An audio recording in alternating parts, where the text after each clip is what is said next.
Welcome to the 3-Edge Week in Review for the week of April 8th. I'm Fritz Folts, the Chief Investment Strategist here at 3-Edge, and joining me here once again today is Steve Cucchiaro, the CEO and Chief Investment Officer here at 3-Edge Asset Management.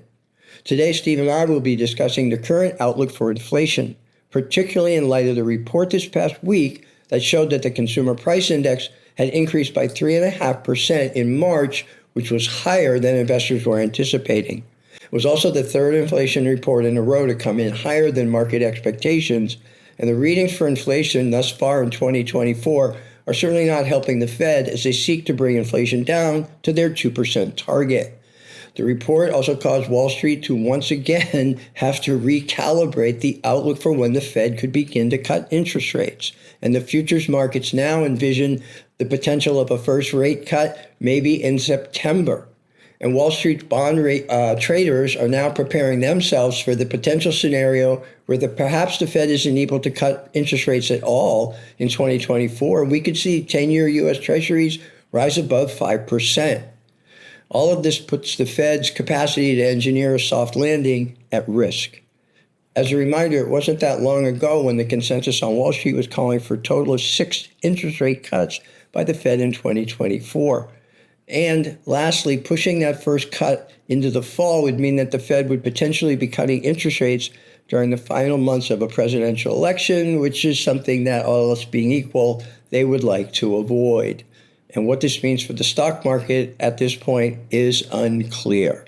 So, Steve, as we know, and the market was anticipating that inflation was heading down to 2%. I think your phrase was the immaculate disinflation, and they could finally begin to lower short-term interest rates as soon as June.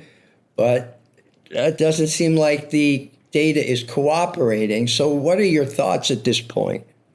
So, Fritz, central to the idea of a continued market rally is that inflation would continue to show progress toward a 2% target. And that would allow the Fed to do something that really is quite unusual, which is to start cutting interest rates before something breaks, before we have corporate defaults, before we have a big market correction, before we have a recession. And that's really quite rare, but that's what the market has been counting on all this time. And so the March CPI data just did not cooperate, as you mentioned. Right. That makes it harder to justify rate cuts soon. It doesn't mean the Fed won't do it. It means that it gets even harder for them to justify it based on their mandates, based on the fact that they are supposed to control inflation, et cetera. But they know that if they wait too long to cut rates, then they could cause a credit contraction or a market correction or a recession. But they also know that if they cut too soon, if they cut prematurely, and inflation is actually going to rebound, then that might require rate hikes down the road, just like what happened in the 70s. They want to avoid that as well. Wow. All right. So there's always a good deal of information to unpack in these monthly inflation reports. You know, the difference between goods inflation and services inflation. And so we saw things like, well, medical care increased, I think, with wages increasing at hospitals, and other pieces of this shelter inflation, I think, remain stubbornly high. So maybe if you could help us to better understand what exactly are the most important leading indicators of inflation. I think it's good you focus on that, Fritz, because there's so many inflation statistics out there. It can be really confusing, and it could seem like a lot of noise or a lot of conflict between different signals. So we've found that it's really helpful to take a step back and look at the bigger picture, in that sometimes, because there's a lag between some of the leading indicators and others, it's not so easy to see unless you take a fuller view. So I want to point out to the accompanying chart. And it shows the different stages of inflation. And we find these act as really good leading indicators during inflation cycles. First, it typically starts with some form of monetary and fiscal stimulus. Then you see it manifest after a lag in rising gold prices. Next, you'll see commodity prices follow, gold prices upward. Then you'll see after a lag, it hits producer prices. Mm-hmm. Then that will feed into consumer prices rising. And then at the very end, you could almost think of as the caboose on a long train, would be what's called core PCE, or personal consumption expenditures, excluding food and energy. And I know sometimes people joke, well, how can you live without food and energy? And I agree. But this happens to be the Fed's favorite indicator, and they like excluding food and energy because they're volatile. But what they gain in a more stable indicator, they lose in the ability to see the leading indicators.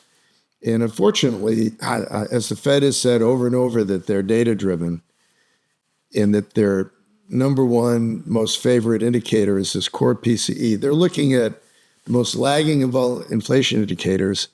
Perhaps that explains why they're almost always too late, either raising rates or lowering rates, like we've seen not too long ago. All right. So, as always, my final question is based on this potential risk that the benign inflation outlook may now be in doubt, how might investors think about positioning their portfolios in the current environment?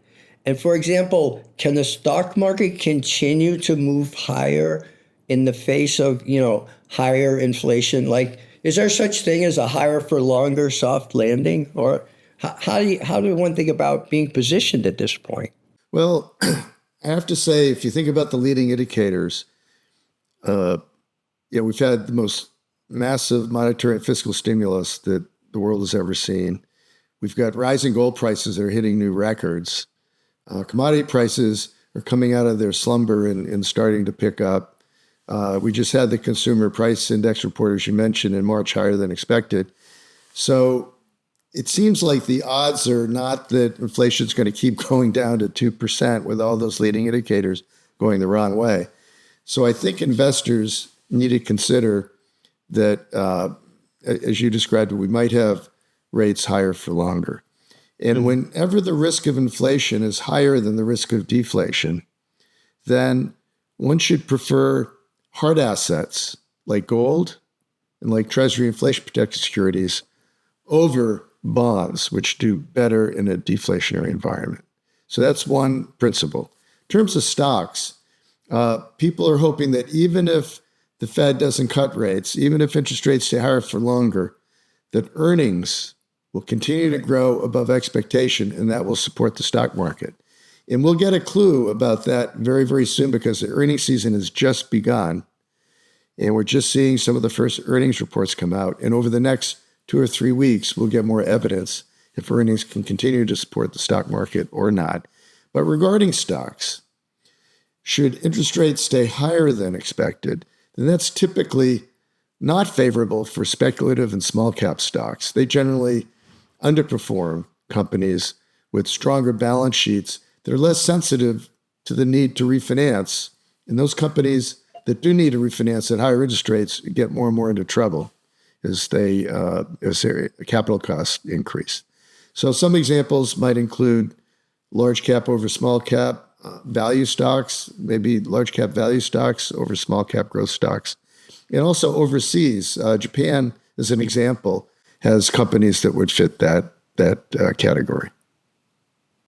Excellent. Great. Thank you for your insight on this important topic as the sands continuing to shift here in the economy and the markets, and certainly with inflation. So that will do it for Steve and me for this week. But we will be back again next week with another edition of the 3 Edge Week in Review. As a reminder, all our videos are always available on our 3 Edge YouTube channel. If you know someone who you might think could enjoy or benefit from our weekly videos, please feel free to share them. So until next time, on behalf of Steve and everyone here at 3 Edge, thanks for listening.